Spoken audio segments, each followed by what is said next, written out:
Good morning students.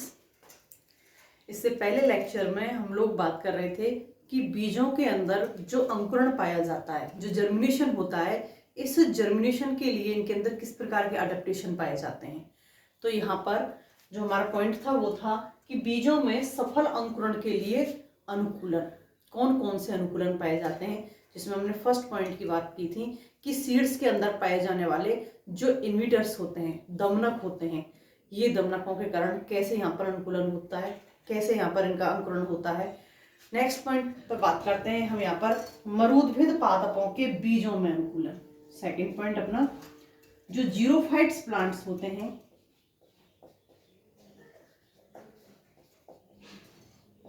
Xerophyte plants में plants के बीजों में अनुकूलन।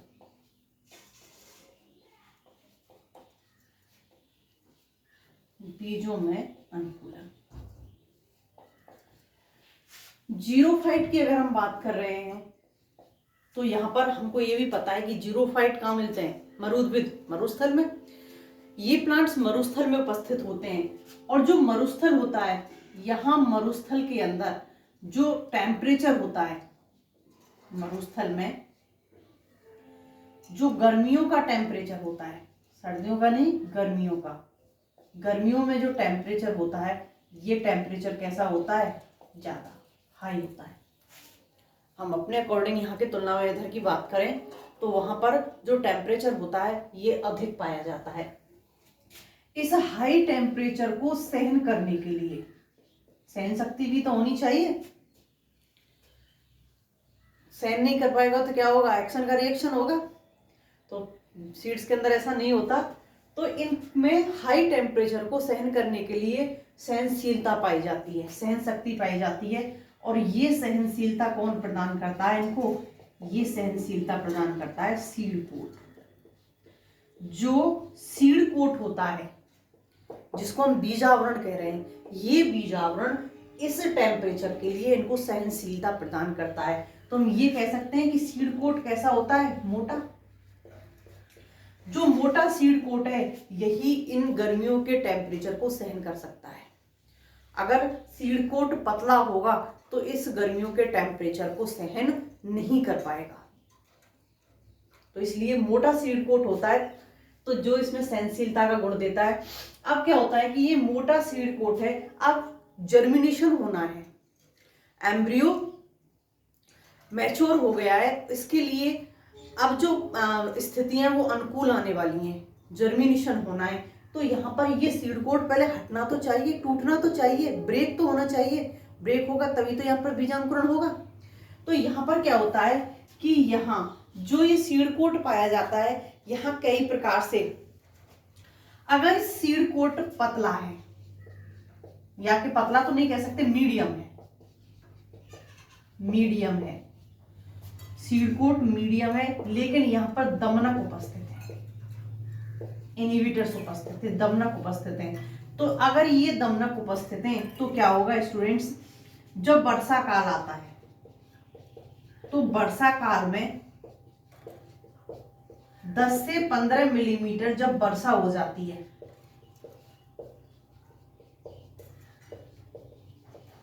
तो ये जो जल है कहां जाएगा, सीड्स के अंदर जल पहुंचेगा सीड में, और सीड में जल पहुंच गया तो जो दमनक हैं, इनहिबिटर्स हैं,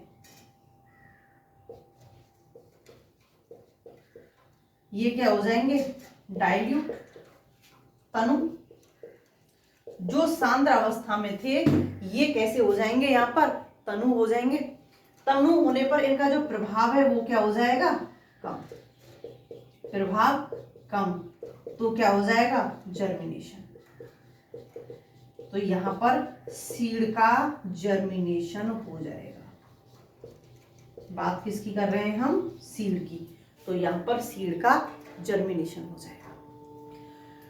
अगर सीड कोट मोटा है, बात इधर करें, सीड कोट मोटा है, सीड कोट मोटा है तो तेज बारिश जब होगी, तेज बारिश जब होगी तो तेज बारिश में जो सीड्स हैं ये सीड्स जो बजरी और कंकर उपस्थित होते हैं, मरुस्थल है तो बजरी भी होंगी और कंकर भी होंगे।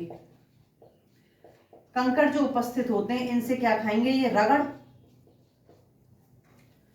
तेज बारिश की वजह से इनसे रगड़ खाएंगे, और रगड़ खाएंगे तो जो सीड कोट है, ये सीड कोट क्या होगा, टूटेगा, सीड कोट ब्रेक होगा, और ब्रेक होगा तो जल अंदर जाएगा, जल अंदर जाएगा तो यहां पर जर्मिनेशन होगा। क्योंकि हम लोगों ने सेकेंड ईयर में पढ़ा है कि जर्मिनेशन, क्योंकि सीड के अंदर 10 से 12% जल होता है जो उसके लिए मेटाबॉलिज्म के लिए सफिशिएंट नहीं होता है। जीरो मेटाबॉलिज्म लेते हैं हम 10 से 12% पर। तो यहाँ जब जल की कंसंट्रेशन बढ़ जाती है तो जल की कंसंट्रेशन बढ़ने के बाद ही यहाँ पर जर्मिनेशन की प्रक्रिया प्रारंभ होती है। तो यहाँ ये दोनों ही वो कंडीशन है जब वर्षा काल में मेनली अडेप्टेशन क्या है कि बीज वर्षा काल के टाइम ही क्या होंगे, जर्मिनेट होंगे। कहाँ, जीरोफाइट्स प्लांट के अंदर। नेक्स्ट बात करते हैं ताप के लिए अनुकूलन।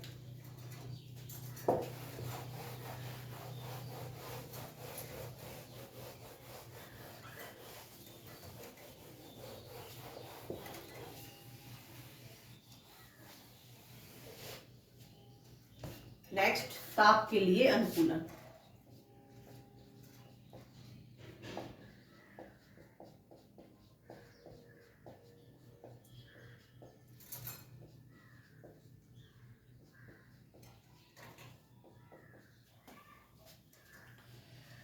जो एक वर्षीय पादप होते हैं,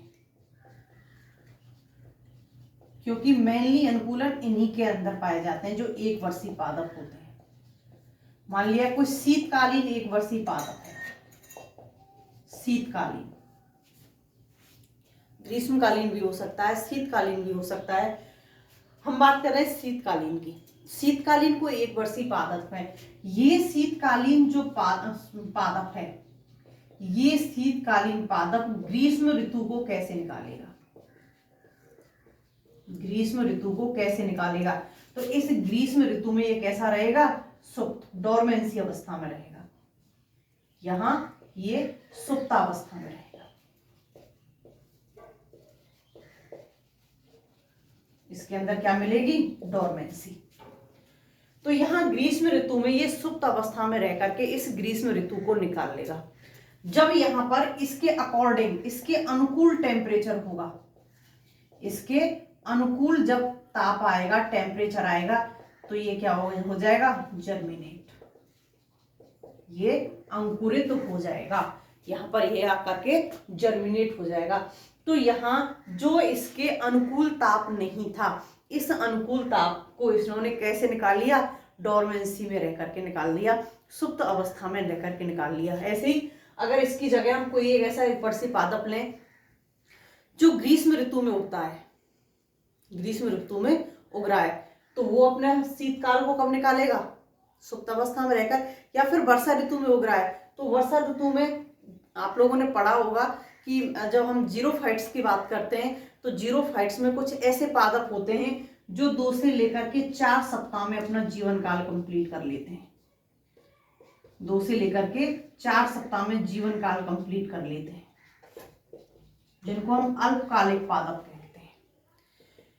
तो ये प्लांट गर्मी हो चाहे सर्दी हो, सबको सुप्त अवस्था में लेकर के निकाल लेते हैं टाइम को, और जैसे ही बारिश होती है, प्रथम बारिश के समय ये जर्मिनेट हो जाते हैं, और बारिश खत्म होने से पहले पहले क्या कर जाते हैं, पलायन कर जाते हैं। तो यहाँ पर ये टेम्परेचर के प्रति इनके अंदर यहाँ अनुकूलन पाए जाते हैं, अडेप्टेशन पाए जाते हैं इनके अंदर। जैसे कुछ बीज होते हैं, कुछ सीड्स के अंदर क्या होता है कि इनकी जो ग्रोथ होती है, बात करते हैं हम ग्रोथ की, जो ग्रोथ होती है, ये ग्रोथ तो होती है शीत ऋतु में, ग्रोथ शीत ऋतु में, लेकिन जर्मिनेशन नहीं होता है, जर्मिनेशन नहीं होता।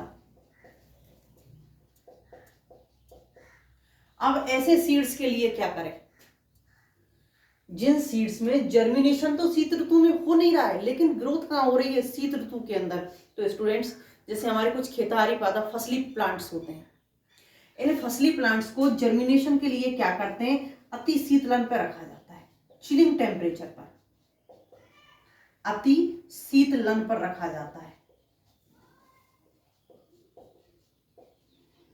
पहली वीडियो में मैंने आपको बताया था कि पहले यहां पर बहुत कम न्यून मिनिमम टेम्परेचर पर ले जाएंगे और मिनिमम टेम्परेचर पर ले जाकर के ये टेम्परेचर 0 डिग्री सेल्सियस भी हो सकता है, माइनस में भी हो सकता है, 10 से 12 डिग्री भी हो सकता है, माइनस में भी हो सकता है, 10 से 12 डिग्री सेल्सियस भी हो सकता है।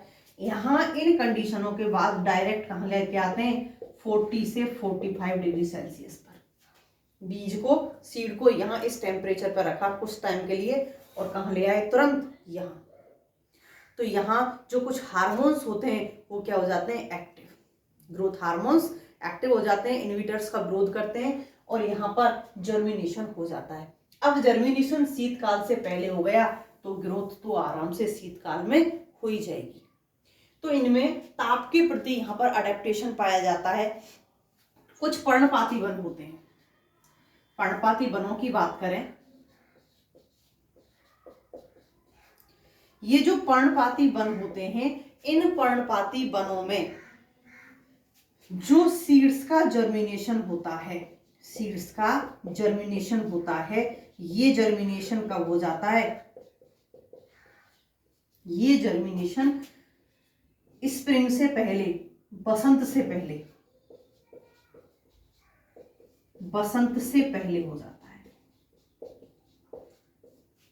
क्योंकि जब बसंत आएगा तो आप लोगों को मैंने कैनोपी पढ़ाई है, जब बसंत आएगा तो यहां पर जो कैनोपी होती है, कैनोपी का विस्तार होगा। बसंत के टाइम जितना विस्तार हो सकता है वो विस्तार कैनोपी का होगा। इसलिए यहां जर्मिनेशन बसंत से पहले ही हो जाता है पर्णपाती वनों में। बसंत आएगा, कैनोपी का विस्तार होगा।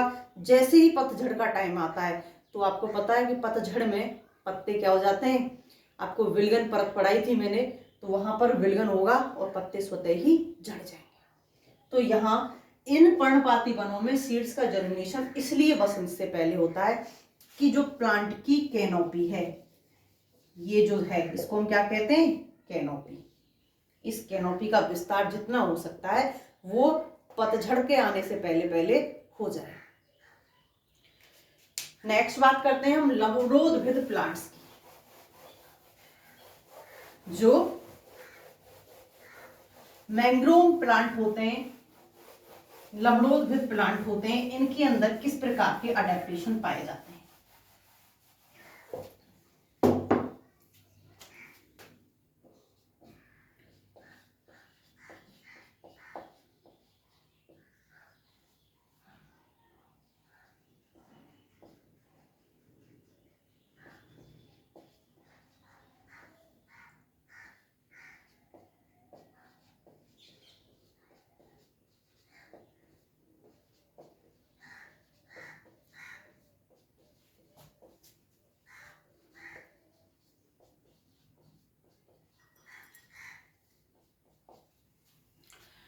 हम यहाँ लवणोद्भिद पादपों की बात करते हैं तो स्टूडेंट्स हमारे दिमाग में चीज तो पता है कि जहां मैंग्रोव या लवणोद्भिद प्लांट होते हैं वहां पर क्या होते हैं, उस जमीन के अंदर साल्ट एक्सिस में उपस्थित होते हैं, साल्ट अधिकता में पाए जाते हैं, अधिकता में पाए जाते हैं।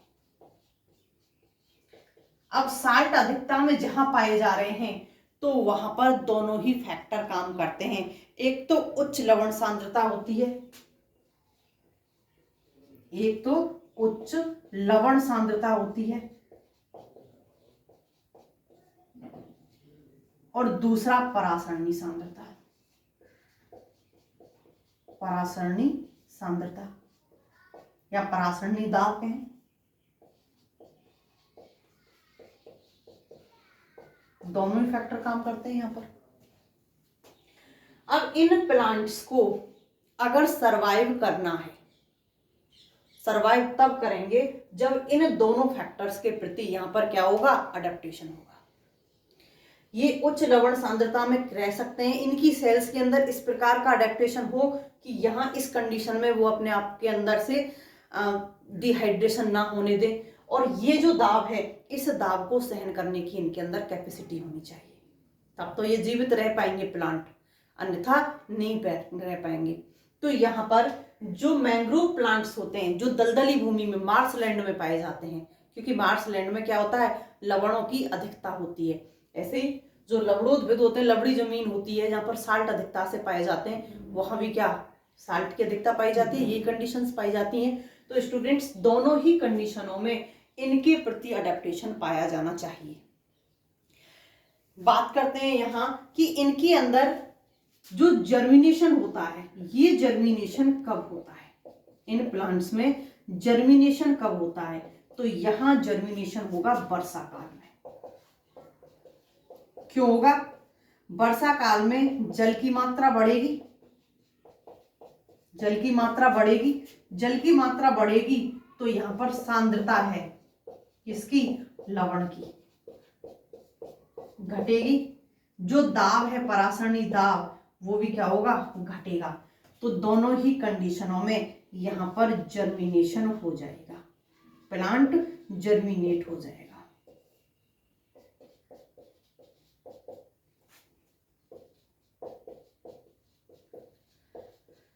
बात करें हम मैंग्रोव प्लांट्स की, ये तो लवणोद्भिद की बात हो गई, कंडीशन तो वही है मैंग्रोव में। जो मैंग्रोव प्लांट होते हैं, इन मैंग्रोव प्लांट्स में क्या होता है, इनके जो सीड्स होते हैं और फ्रूट्स होते हैं, इन दोनों में ही क्या पाए जाते हैं, वायु कोश पाए जाते हैं, एयर चेंबर पाए जाते हैं। इनके अंदर वायु कोश या एयर चेंबर पाए जाते हैं। अब इनकी वजह से ये दोनों ही वजन में क्या होते हैं, हल्के, क्योंकि जहां एयर चेंबर मिलेंगे वहां पर चाहे वो सीड है, चाहे वो फ्रूट है, चाहे वो कोई प्लांट का पार्ट है, सभी कैसे हो जाएंगे, वजन में हल्के हो जाते हैं। ये वजन में हल्के हो जाते हैं। तो यहाँ जैसे ये दलदल भूमि पे गिरते हैं, दलदली लैंड में जाके गिरते हैं ये, तो ये क्या है, आसानी से तैरते हैं, इनके ऊपर आसानी से तैरते हैं, डूबते नहीं। अब आसानी से तैरते हैं, जब इनको अनुकूल मौसम मिलेगा, जब इनके अनुकूल यहाँ पर वातावरण होगा, तब यहाँ पर जर्मिनेशन हो जाएगा। मैंग्रोव प्लांट्स के अंदर जो सीड होते हैं, मैंग्रोव प्लांट्स में जो सीड्स होते हैं, ये सीड्स अधिक संवेदी होते हैं, ये सीड्स अधिक संवेदी होते हैं।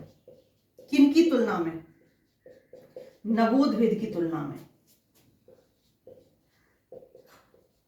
जो नवोद्भिद प्लांट होते हैं, इन नवोद्भिद की तुलना में,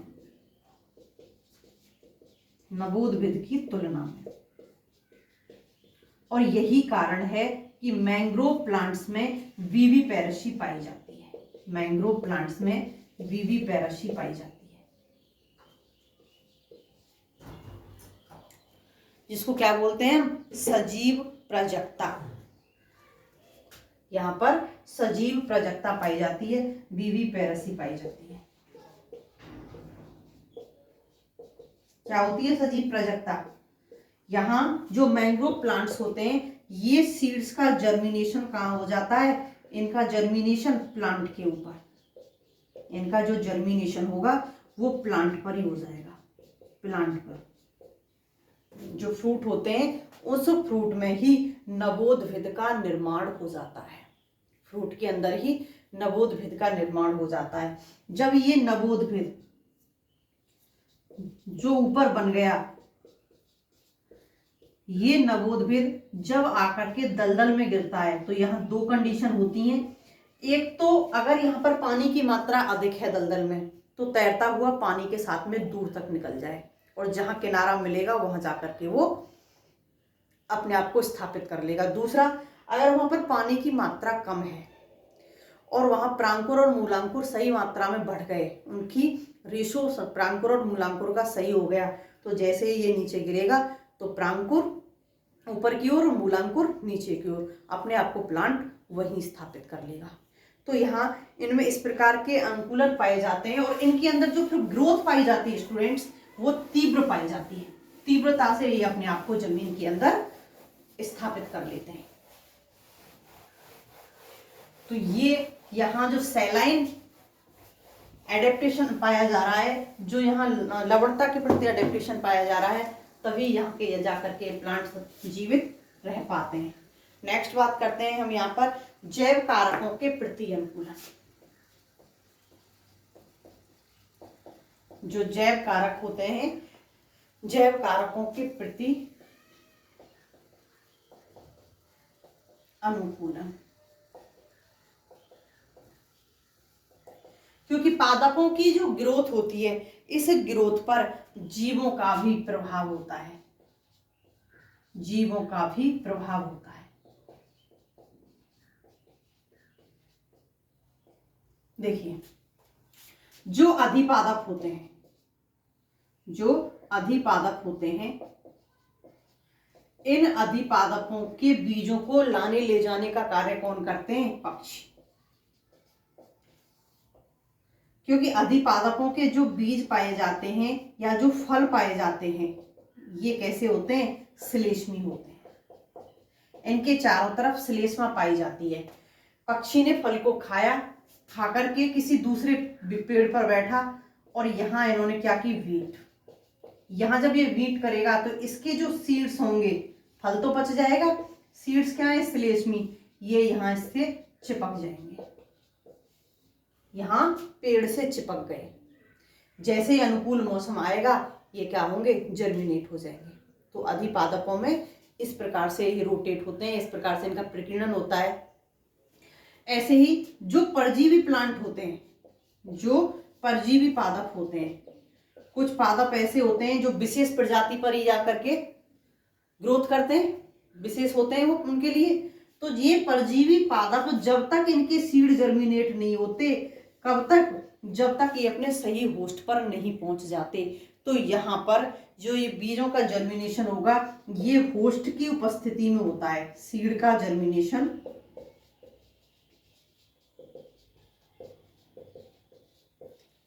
होस्ट की उपस्थिति में होता है, या फिर होस्ट के द्वारा कुछ विशेष एंजाइम का स्रावण होता है, एंजाइम्स का या कुछ